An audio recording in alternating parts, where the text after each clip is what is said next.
Hello everyone, welcome to my YouTube channel Exotic Education. Today I am going to discuss about a new trick that is SCF जहाँकि होची गसागु।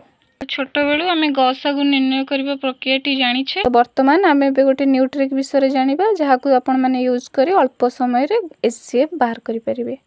Late संख्या दुईटी 8 आउ 10।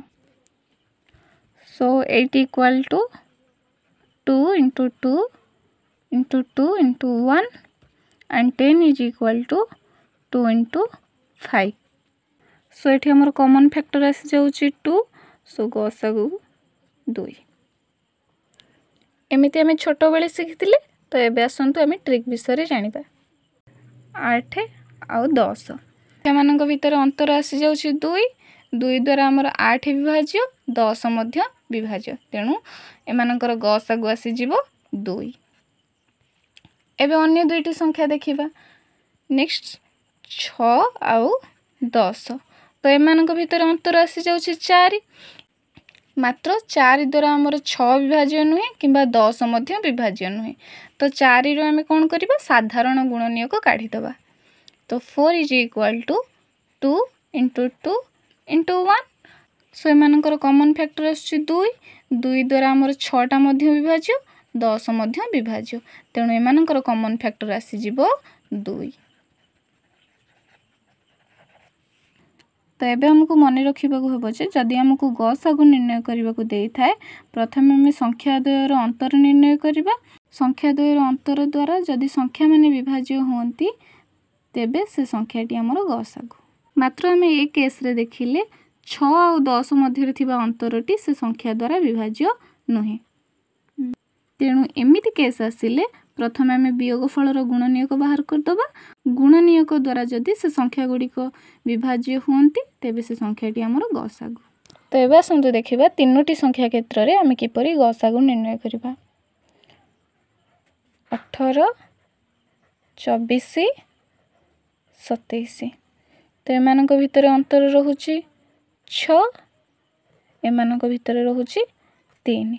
आम जानिछे गसागु माने गरिष्ठ साधारण गुणनीयक। एबे आम सान संख्याटी को नै परीक्षा करिबा जे संख्या गुड़िक सान संख्या द्वारा विभाज्य कि नाही। तो 3 द्वारा 18 हमर डिविजिबल, 24 मध्य विभाज्य, 27 मध्य विभाज्य, तो एठारे हमर गसागु आसी जिवो 3।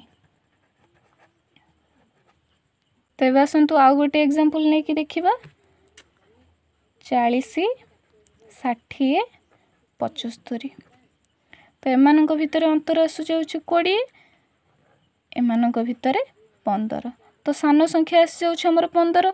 15 द्वारा ए समस्त संख्या हमर विभाज्य कि नाही, तो 15 द्वारा हमर 40 विभाज्य नुहे, मात्र 60 और 75 हमर 15 द्वारा विभाज्य। जेहेतु ए समस्त संख्या हमर 15 द्वारा विभाज्य नुहे, तो आमे कोन करबा 15 रो गुणनीयक सब काढी दबा।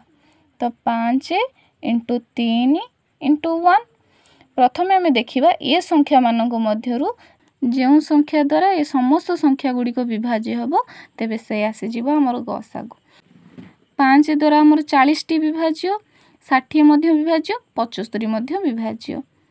3 रे देखिले 3 द्वारा हमर 40 विभाज्य नुहे, केवल 60 और 75 विभाज्य, तेणु एमानकर गसागु आसी जिवो। जेहेतु 5 द्वारा ए समस्त संख्या विभाज्य, तेणु गसागु आसी जिवो एमानकर 5। तेबे आसंतु अन्य एक उदाहरण द्वारा देखिबा। 19 25 31 39, तो एमानक भितर अंतर रहुची 6, एमानक मध्यरे मध्य 6, तो एमानक मध्यरे आसी जिवो 8।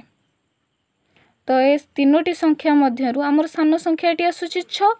6 को देखिले आम 6 द्वारा 19 विभाज्य नुहे, 25 विभाज्य नुहे, 31 नुहे, 39 मध्य नुहे, तो ए केस रे आमे कोन करिबा 6 रो गुणनीयक काढिबा।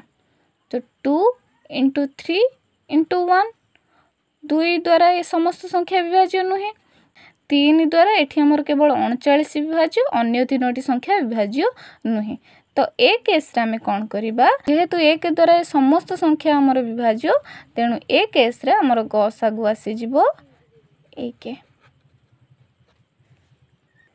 सो जदि ये भिडियोटी आपण मानकु पसंद आए तो लाइक करंतु, शेयर करंतु, सब्सक्राइब करंतु एंड कमेंट माध्यम रे जणांतु, जहा फल रे कि आमे माने मोटिवेट हेई आपण मानक पई एई भली नुआ नुआ ट्रिक नेकी आसी परिबो।